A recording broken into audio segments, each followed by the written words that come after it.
Hello, I'm Amy Blaylock. Welcome to City Hall this week. Durham's 2013-2014 budget is now in place. The City Council approved the final $376 million spending plan during its June 17th meeting. The budget includes a $1.80 monthly solid waste collection fee for capital needs, parking fee increases, and water and sewer and stormwater rate increases. For more information about the budget, visit durhamnc.gov. The Lion Park Community Center is gaining a new commercial kitchen thanks to a partnership between Calvary Ministries and the city.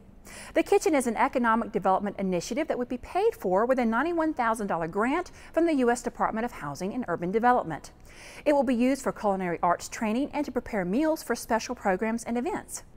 Calvary Ministries will oversee the construction of the kitchen and the purchase of equipment and will be reimbursed with grant funds by the city. Downtown Durham Incorporated, otherwise known as DDI, will continue its work with the city to provide economic development services to downtown. Downtown Durham Incorporated is the organization that's charged with downtown revitalization. So day in and day out, we're the organization that focuses on making sure downtown's cool again. So our mission is to create an environment for private investment in downtown, and we've been working over the last 20 years to do that.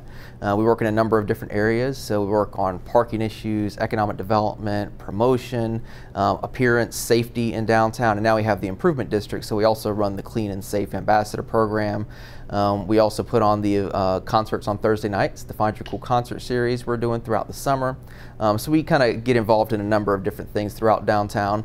The City Council signed off on a $160,000 funding agreement for the organization to operate economic development programs for downtown in the coming year. What we'd like to see in the coming year is, a lot more foot traffic. Obviously, we want to make sure that we are giving the people who come to DPAC, who come to the ballpark, more things to do in and around downtown. So, more restaurants. We'd like to see more retail shops. Some of the major projects we're seeing right now are the apartments that are being built. So 605 West on Chapel Hill Street. We have West Village is breaking ground on new apartments also. So we should see 500 to 700 new apartments over the next year or two in downtown. So it's creating that critical mass that we really need for small businesses to stay in business when you have a lot of people living in downtown. The other thing that we're really excited about are the new hotels that are going to be coming online, we hope, in the next year, 2 years. 21C in the SunTrust Tower, the Holland Hotel on Chapel Hill Street, the Aloft Hotel down at American Tobacco, and the McPherson Ear and Eye hospital site, actually a Residence Inn by Marriott that will be going on that site. Those goals will build on what was already accomplished this past year. I think really getting these signage grants, these building improvement grants up so we can actually allow more businesses to move in along the main streets and our main corridors of activity.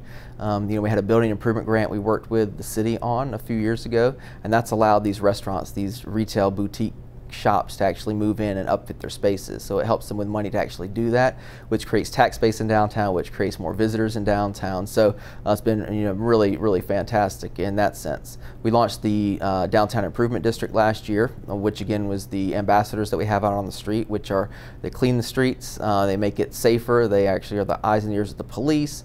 They are at events like DPAC events, handing out maps, giving people directions, making sure they know where to go in downtown, so it actually spreads the wealth. So people come to DPAC, they know that there are restaurants at American Tobacco, there are restaurants across the railroad tracks in Main Street in the city center, over at Brightleaf and up near Motorco and Gear Street Garden and the old ballpark in that area, Durham Central Park District. So that's been pretty exciting to actually have that launched now. In order to help enhance the downtown experience for those on the go, DDI is also working on a downtown app that's expected to launch later this summer. For more information about DDI, visit downtowndurham.com. DDI will also be providing services and programs for the Downtown Durham Municipal Service District for the coming year. The city will pay DDI $583,000 to provide the following services: frequent sidewalk cleaning, street-level hospitality to direct people to key downtown sites and services, directed marketing and promotion of downtown attractions, and concentrated economic development programs. The new contract goes into effect on July 1st. Part of 9th Street is getting a makeover. Find out how these much-needed improvements are being made possible when City Hall this week continues.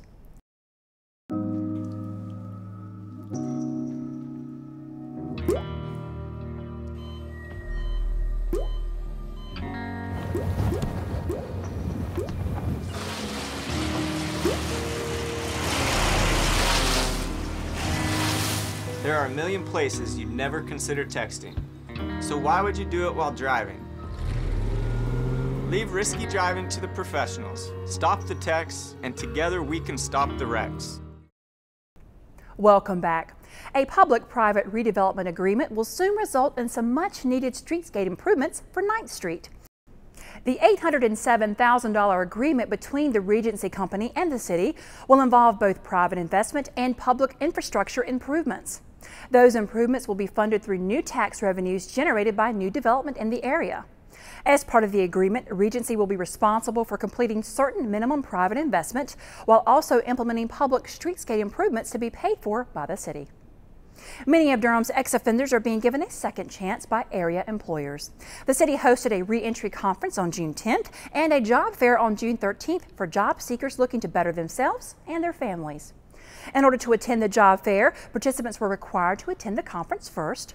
Both events were hosted by the Durham JobLink Career Center and the Office of Economic and Workforce Development.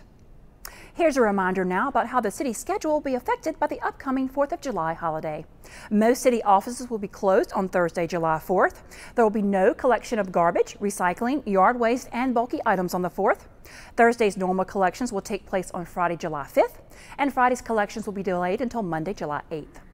For more information on other closings due to the holiday, visit the city's website or contact Durham One Call at 919-560-1200. That does it for City Hall this week. Don't forget to like us on Facebook and follow us on Twitter. And of course, you can find us on demand on DTV8's webpage and on YouTube. I'm Amy Blaylock. Thank you for joining us.